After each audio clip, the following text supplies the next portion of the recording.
Niranjan, good evening. Thanks so much for taking time out for us. Let's begin by understanding what you're making of the FII flows that we've seen in India this year compared to, say, what we did last year.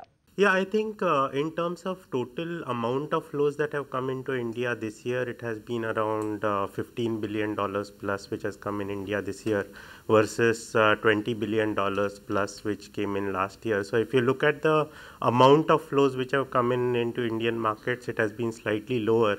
But I think it needs to be looked at from a perspective that post-September 2013, we saw almost $9 billion come into Indian markets in 2013 itself. So if you look at it that way, the $15 billion which has come into the markets in 2014 has actually been a continuation of the flows which started in September 2013 post a lot of expectation that there would be a strong reform-oriented government in India post-May. Niranjan, give us some idea of the type and category of FII flows coming into India. How much are global funds? How many of them are ETFs and even offshore funds for that matter? Yeah, I think the flows which have come into 2014 have been mainly on account of global funds increasing their India allocations. So out of the $14 billion or so which have come in, almost $6 billion have come in because of global funds increasing allocations, whereas the flows from emerging market funds and Asia Pacific funds have been quite marginal. I think this time another trend that we are observing is that India-focused offshore funds as well as ETFs have started getting inflows for the first time since almost 2007. So that has been a change as far as flows into Indian markets are concerned. Niranjan, and how are flows panning out, especially from the India dedicated funds? Are they seeing positive flows within their own category as well? Yes, in fact, we saw positive flows into India dedicated offshore funds and ETFs in the second quarter itself.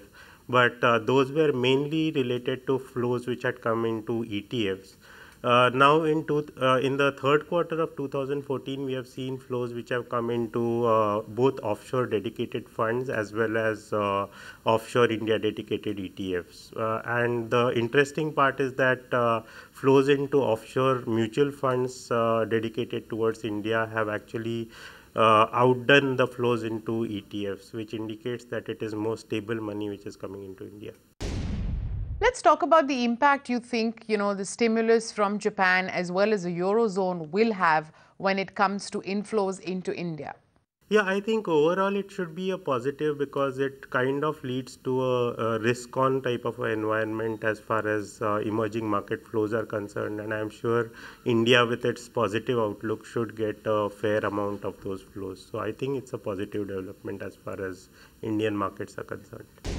Do you see pension funds and long-only funds from, say, the EU and even North America starting to sort of position into India gradually?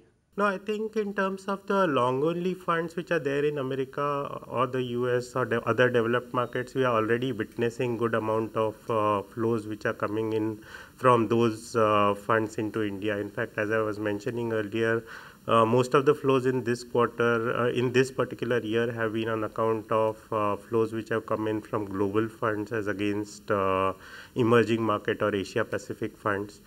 So given that India now looks a positive kind of a story for the long term, I think even some of these pension funds and real long-term investors could also find India as an attractive destination, and their flows would also come into the Indian markets. Find us on Facebook at facebook.com/ETNow, and don't forget to click the like button. You can also follow us on Twitter at ETNowLive. To stay updated with all our programming, hit the subscribe button on our YouTube channel by logging on to youtube.com/user/ETNow.